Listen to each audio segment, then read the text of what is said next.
हे समुद्राच्या बाजूच्या ज्या भिंती आहेत त्याच्या वेगवेगळ्या भागांना क्लिप्स म्हणतात.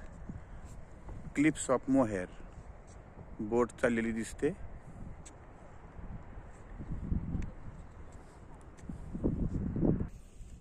अत्यंत सुंदर आणि मोठा स्पॉट आहे, त्यामुळे वेगवेगळे व्हिडिओ करतोय.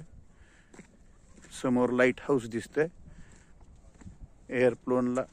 एअरप्लेन वगैरे असेल तर त्यांना दिशा दाखवण्यासाठी विमानांना लाईट हाऊसचा वापर केला जातो. खूप उंचावर आहे, नयनरम्य.